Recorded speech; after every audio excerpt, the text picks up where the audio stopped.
and welcome to the series Praises and Blazes, our first episode.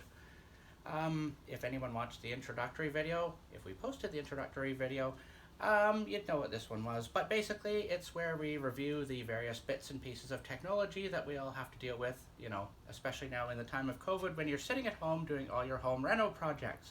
Who's we? We, that's me. Hi, I'm Sean. That's me. And you is you. That's Christy behind the camera. She's going to pop in a little later in the segment to review her own little tool set because I don't know what the hell I'm doing to her, but she was using tools and weeding and tilling and things. So, this is why I'm sitting on a floor, a new floor mat, by the way, with a bunch of tools out in front of me because I'll do a little review on the tools. Look at those tools. Yeah, and they're mostly praises today because we didn't buy crappy tools, which is always a good thing when you're doing a project. Buy the right tools for the job and buy good ones. Spend the money, it's worth it. Spend some money, and that way you don't have to keep buying new ones or you don't have something going wrong catastrophically in the middle of a project. The same goes with raw materials for a project. Yeah, the materials are also good. So if you can't afford to do a project, then don't do it. Don't do it. Yeah. Save up and then do it. And then do it. Yeah. Okay, so I'll start with the simple things first. And hopefully everything is on camera here. If not, well, you'll just have to take my word for it. Mm-hmm. So we're starting off with a screwdriver, just a basic slotted screwdriver. And the only reason I'm doing that one is because, well, Home Depot decided to fuck up my order. And this was supposed to be a screwdriver with a wire bending post on it to help make loops for electrical wires, because I was wiring up a whole bunch of sockets out on the patio. So you need to make the little C-shaped loops in the cable to put onto the little screws. So this was supposed to have the wire bending post, but as everyone can see probably on the camera, it's just a straight slotted screwdriver that has no post, and so I might have ended up paying $19 for a screwdriver, which is just a little much in my opinion. On the other hand, the screwdriver does have the comfort grip that it advertised and the slotted tip, which did fit properly in all the electrical screws, so I guess it wasn't such a complete waste of money. So that was, a Klein Tools screwdriver. So a bit overpriced, but hey.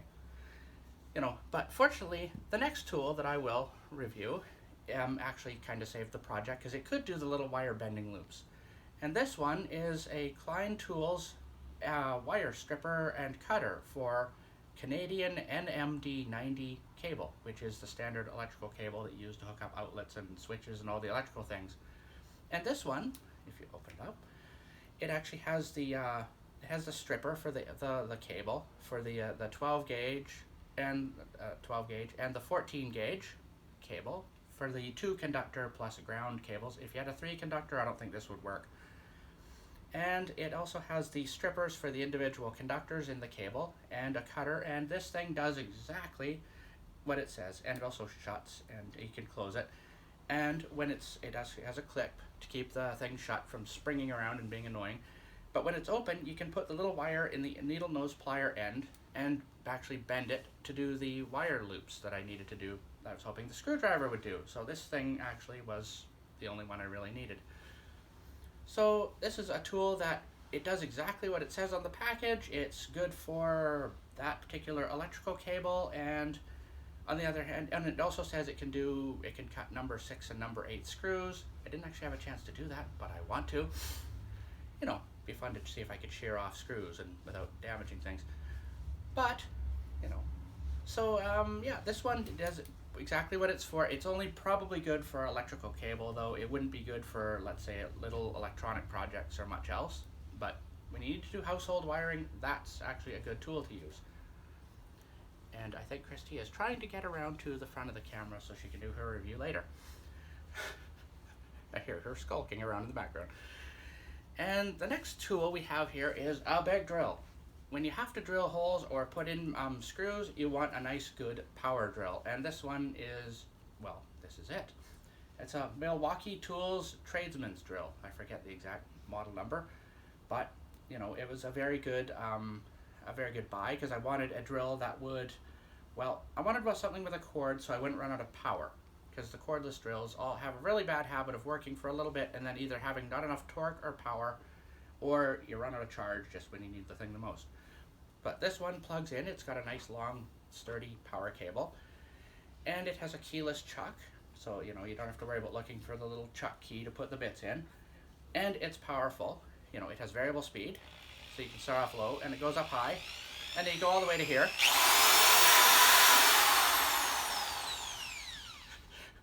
Not the setting you're going to use if you're putting in screws, because the only problem I had with this one is at low speed, like this set, it has very little torque, so it's nice to get things started, but if you're trying to drive a screw, you have to put the screw up to a better speed, and you have to be really careful, or else it goes too fast and strips the, pops out of the screws, or it just flies around a little bit, so you have to be careful. But on the other hand, when it's working properly, it bolts an electrical box to the wall in seconds. So it would actually serve very well for the project I was doing. So another praise, basically. And it has, of course, the reverse and forward switch. So it's a nothing to it drill, really. But it's definitely, I don't think Christy would use this drill, though, because at high speed it would probably tear her hands off. And he likes my hands. Yeah, and it's probably good to have hands. But on the other hand, if I do my carving a pumpkin with a hole saw drill again this year, this is the tool I'm using for that job, because it'll go through that thing instantly. Now, on the other hand, we have the little tiny IKEA drill, which is the cordless drill that I have. Now, not a bad little drill, but definitely not for anything big. It has, it comes with its own little. Oh yeah, I should say that the drill, the Milwaukee one, came in a box. No plastic cases, nothing, just a cardboard box and a plastic bag to hold it in. So, nothing fancy.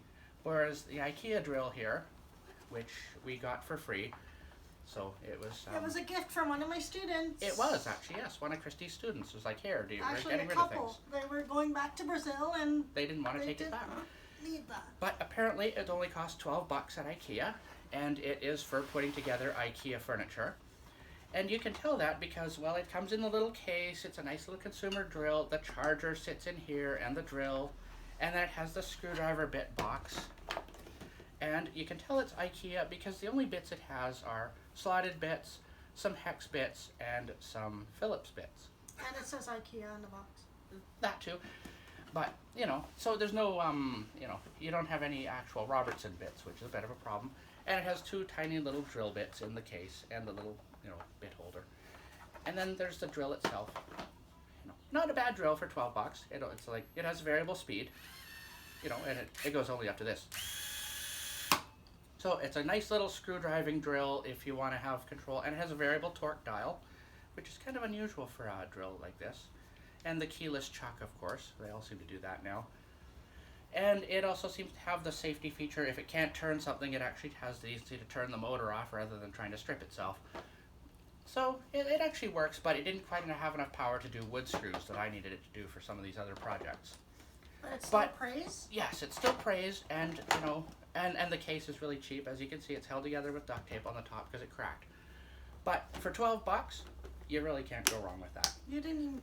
And I didn't pay for it, but that's apparently what it cost. $12 at IKEA. Sean's in a really good mood. You should hear him when he's blazing.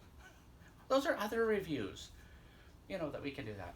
And now, of course, with all these drills, you need a drill bit set. You have to say, and no. And what? And now? Yes, you can't do review advice during the review. Anyway, this is the YOG, I don't know how to spell that company name. Now, company names, if you're going to have a company, have a name that people can spell and say, if that isn't too much trouble for everybody. But this is a 90-piece drill and driver kit, and it opens up like this. It actually has a thing on the back here. There's the little hangers. You can actually mount this on a wall if you wanted to. I don't know why. That is not going to sand my tools. No, I don't think we'll mount this on a wall. But it actually has, and they're just black oxide bits, so they're not the sturdiest, the strongest bits or anything, and I imagine if I wasn't careful, this Milwaukee drill could probably rip the bits to shreds, so a bit of care is going to be needed using this thing. But the bits I have used on it, actually they've done the job really well. And we've got the hole saws, and we've got all the screwdriver bits and sockets, and there's brad point bits and masonry bits and all the other ones below. So it's actually not a bad little kit, and it was actually a good price, and the most important part when ordering from Home Depot, it was in stock. that actually proved. Oh, and they've got the spade bits here. So yeah, so the ones I've actually used the whole saw bit for one little project and a couple of the other ones, and they did well. They didn't break, and they were sharp enough. And well, with the drill, the whole saw went through the wood in a couple of seconds. So it's not bad, and it comes in its own little case, with a little lid, and it locks shut, so it can be packed around. So again, another praise and another good value for the money. And okay, now it's your turn for your little tools. Here's Christy's review. They're not quite little tools. You make them sound like they're made for little people. They are. You used them. So I'm still trying to remember what gave me the crazy idea to build a rock garden. And I've never built a rock garden before, and I'm now hearing from other people who've seen the finished product that usually people don't build rock gardens as big as mine. So apparently I kind of overdid myself. Anyhow, I've been living in my apartment for 12 years, and for 12 years, every spring I go out and there's bushes and thorns and where I think used to be a hedge, but not quite sure. So I patiently rip it out, and it would grow back, and every it would be a spring and summer battle, and autumn, and whatever. Anyhow, I still cannot. Why was I doing this? I was telling Sean about landscaping fabric, and Sean, there's a lot of things he doesn't know.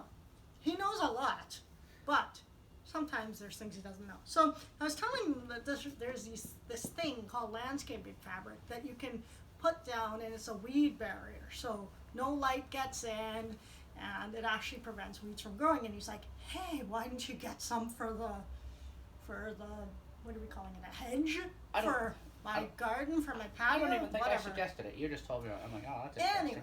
Anyway, so we tried to order from Home Depot some landscaping fabric, and they had landscaping fabric. The thing is, they wouldn't deliver it. Home Depot's its own segment. So we thought, that's weird, because as far as I know, it's really light. It is. It comes in a roll, it's light, and we needed 20 by 3. Yeah. Right? So 25 by 3 was what we were looking for to order. Right. But they wouldn't deliver it. You could go pick it up, but we're legally blind. Guess we should mention that, hey? No, yeah, we did somewhere. Okay. Anyway. So we don't drive. So we couldn't get it delivered, and we thought, well, crap, this is not good. So we tried Rona, and again, had it, wouldn't deliver it. Not sure why. Yeah, this is weird. So I am really lucky to belong to an online Facebook group for New Westminster, which is where I live, and I just asked around, like, where would somebody get this stuff?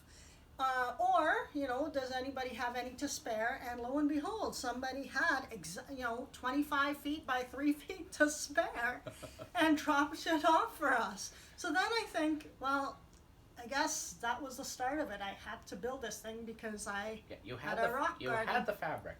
So I had a fabric. The problem is, there was literally a jungle, a 20-foot by 3 feet jungle of thorns and brambles and vines, morning glories and vines that somebody called a hedge in front of my patio. Well, it may have at one point been a lawn and was let to run, riotously. Yeah. So I started off, it was a Friday morning, tilling the land, except don't give me garden gloves, don't give me shoes. I'm barefoot right now. She just crawled around on the hill, pulling things out. I was on my hands and knees, ripping out weeds with my hands. It was funny to watch. Oh, so good. Anyway. Sure. By the end of it, though, my thumb and index finger on my right hand, I could not feel it. I had no feeling. I couldn't even hold a cup. I was dropping it. Literally, from my thumb and index finger all the way down to the elbow, I could not feel. So that was a silly thing to do, is what you're trying to get around to. Maybe. Yeah. Anyhow. The next morning I got up and I said, okay, I'm going to Dollarama. I guess I need some tools. And Sean's probably thinking, because at the beginning of this we said, hey, buy good tools. If you can't buy good tools, don't do it. So he was probably thinking, well, that's going to suck. So off I went to Dollarama and, found the gardening aisle, and I found Teeny tiny tiller. Tiller Swift. This is Tiller Swift. This is my name for her. Not Rex Tillerson, not Attiller the Hun. Tiller Swift. You're weird. Me and Tiller Swift here, Sean. You're more centered on the camera, so you can hold it up. Okay, so you can be my Vanna. All right. So Tiller. This is the little tiller. Yeah. Now Sean calls it the teeny tiny tiller. It's a teeny tiny tiller. It only has the 3 prongs. Yeah. Now I'll let Sean describe because he's more about tools than me. What do you think structurally? Is that a praise blaze? This is actually, for a dollar store thing, this is actually really good. Okay, the handle's starting to be a teeny tiny bit loose, but it's not a big deal. But describe it. It's ergonomic. It's an ergonomically designed handle. It has the hole at the top up here, so you can hang the thing. Sean made me hooks, so now I have a tool. Yeah, she can hang the things on the wall. And then the 3 tines, which for Christy tilling, 60 square feet with this thing over like a period of 2 days, More like 3. More like 3. So they're not bent and they're not dulled, they're not wrecked. And the center pole is really sturdy. It's, a good solid steel. And the handle's only a little And the loose? handle's a teeny tiny bit loose, but nothing to worry about. And you can fix that? It doesn't even need to. I think it's just a little bit of wear. Okay. I'm just making sure my Mr. Fix-It can fix it. Yeah. I really, really like Tiller Swift. Yes, you seem to like Tiller Swift. So I came back with the let me continue with my story. It's a good dollar store tool. For what it is, it's actually it's much better than it should be. Yeah. Well, I guess it helps they're not dollar stores A dollar anymore. store isn't a dollar store anymore. No. Anyhow, so also with Tiller Swift, I bought Kate Spade, Sam Spade. You're weird. I bought a Take shovel. Now it's shiny new. I haven't Yes. used that Here's the yet. part. She hasn't used the shovel. Yes, you can see it's all shiny and new. So we don't know quite its quality, but it's a similar build. Actually, this is a little thinner steel than the tiller. But again, it's probably meant more for plant pots. And So, as Bob Barker would have said, keep your pet's spade and neuter. So you probably wouldn't be digging up graves with this shovel or anything, but it'll be good for the planted pots and all the other various things. And it has a little comfort. Oh, this is definitely a girly shovel, and a little hanger. Yeah, that's a girl And tool. I also bought a fork. Yes, I don't think we have a name for that. Another ergonomic handle fork. You're weird. This seems to be the same family of stuff as the tiller. Actually, It has the same solid shaft down the center and the 2 prongs. It hasn't been used yet either, but again, it should work. Yeah. So And I could beat you with it. I came back, home with my 3 tools and lengths of willow fencing. So, Yes. and that's the other thing. When I was telling Sean about landscaping fabric, I guess I somehow told him, I said, yeah, we can get little fences to put around our piece of the garden. Which we did. And he goes, well, what are you talking about? I knew that there's fencing, but Sean and gardening. He's an armchair gardener. He likes the final I like the result. final product. So I bought back this, plasticized willow fencing. And I'm not too good at measuring, so I thought I didn't buy enough. It turns out we bought pretty much what we needed. Yeah, exactly. So I got back, and all of Saturday... Abused the hell out of the tiller. And I'm talking about, if you're talking about morning glory, they get down, they look like ginger when you pull the roots out. Yeah, some of those were really big. And my building sits on a really big property, and it's really hilly. It goes up and down, and I know if I followed those roots, like I was following them all over the hill, and soil was just crumbling away like sand. Like, it's just absolutely disgusting. So I could probably weed the whole hill, but I had to restrain myself. Yeah. Anyway, so all of Saturday, some of Sunday. Most of Sunday, actually. Yeah. Yeah. All of Friday with my hands, So what all you're of saying- Saturday with the till, all of Sunday with the tiller. So it got used. Yes. Yeah. Tiller, death do us part. Ha ha And ha. Are you done with the tiller puns? bounty tiller. Anyways, Why do I ask? you've heard of weed tiller, we got weed killer. Yeah. Speaking of weed killer, excellent, non-toxic weed killer that did exactly what it said. Like, we asked Google for a homemade weed killer recipe. And yes, you can ask your Google for this. It actually says enjoy at the end, like it's a real recipe. Like it's a real recipe. And it said use a gallon of white vinegar, 2 cups of table salt, and 1/4 cup of dish soap. And it actually said preferably Dawn, but we didn't have Dawn at the time, so we just used our whatever. Palm olive. Yeah. And, put it all together in a watering can, give it a good shake, and then pour that baby wherever you want to kill weeds. And then the recipe says, come back the next day and see them dead. And we did. And damned if we didn't. We did. They were just laying there, roots and all, just burnt. splat. Yeah. And the ones that were still trying to stand, you just touch them and off they came. Yeah. So there you go. And then a few, I don't know what it lasted, maybe most of a week the vinegar smell was there. Yeah, I kept smelling vinegar for the whole week. But then the first rain came and washed it all off and everything's good. Yeah. And it doesn't get into your plants and wreck everything else. Yeah. And if it does get on your plants, it's only vinegar, salt, and dish soap. Yeah. So, it might not, the plant may not like it, but at least if it happens to you, if you get exposed to it, it won't kill you. Yeah. It's just like salt and vinegar chips with a bit of dish soap. Yeah, there you go. Anyway. So till the stuff on Sunday. Yeah. Lay down the vinegar on Sunday night. Yeah. And then put down the fabric. And we put down the fabric because we thought, okay, it's killing the weeds. Good. Now let's block the light. Right. And came back on Monday and boom. And so far, so good. So far, so good. Yeah. The weeds haven't come back. Well, because we've laid down all the rocks on top of it. That might have. Well, it might have to be another thing. I don't know. But either way, maybe we'll have to do a video where we can actually show the final product. Yeah. So anyway. Because, it's outside and we're inside.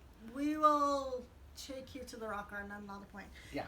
Praises for my tools. Yes. It's been a good tool praises, basically. Yeah. There's been nothing that's really, too bad. We're never, ever, ever going to not be together. Me and this tillers. You didn't think of it. God. Okay. We have to end this before you say anything else.